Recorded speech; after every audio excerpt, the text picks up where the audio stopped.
1, 2, 3, 4. Jesse and Christina are helping the world, teaching everything to the boys and the girls, having some fun, dancing a groove. Libraries are awesome, they got so much to prove. Who's your favorite author and what did they write? Step into a book and you just might learn of a new world of excitement galore. Amazing new adventures waiting there at your door. Do you know how to find all kinds of knowledge? Do you? It might just help you get into college. Do you know how to learn and have some fun? Do you? Come on now, everyone. The Jesse and Christina Show.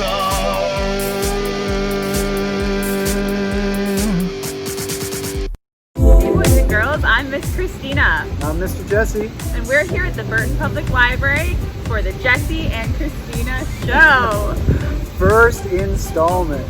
We're so excited to bring you our Take and Create kits, which have an awesome experiment inside you can do from home. For the first one, we decided to do elephant toothpaste. Ooh, elephant toothpaste.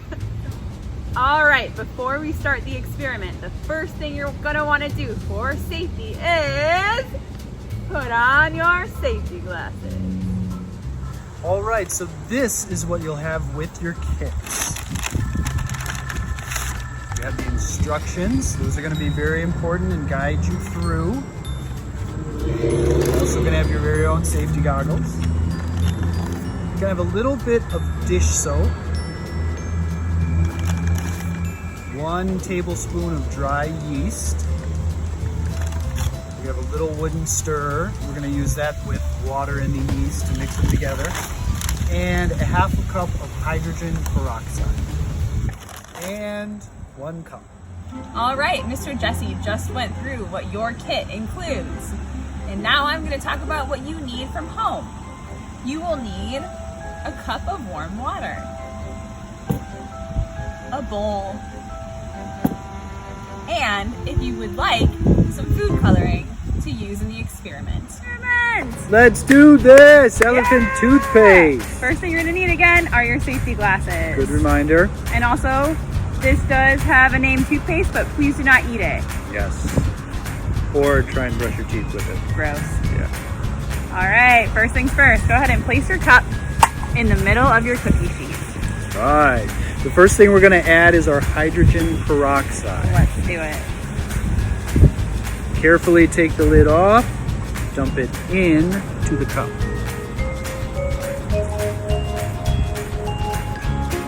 The second thing we're going to want to do is add our dish soap. It's a little windy today, but that's okay.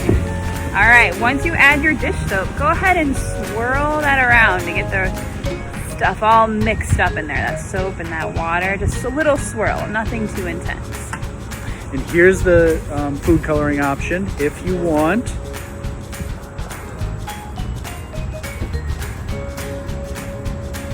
Look at that food coloring. Cool. Awesome.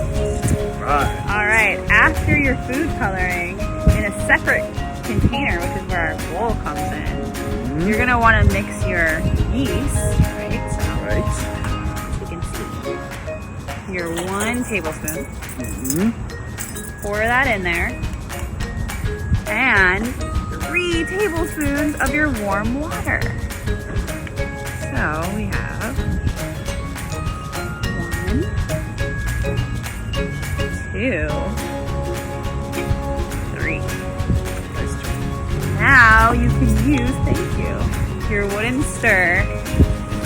Stir that together. It's gonna be a little funky and fun, but Yeah, I think they say about 30 seconds stirring. 30 seconds. All right. Should we do a little time lapse here? Is complete. Looks pretty good. It does. So next step, we're gonna pour this mixture into our cup here, right? And watch what happens. Yeah. You ready? Pour it? You got it. Okay. You do the honors. Here we go. Look at our toothpaste. Oh my So goodness. awesome. It's greenish. It is. I like it. We hope yours turns out just as good as our elephant toothpaste. What a cool experiment. That was a lot of fun. But I wish I knew a little bit more behind the science of what was happening. You know what? Our friend Becky would be able to tell us all about that. Oh yeah. Which means it's time for Let's Ask Becky. What?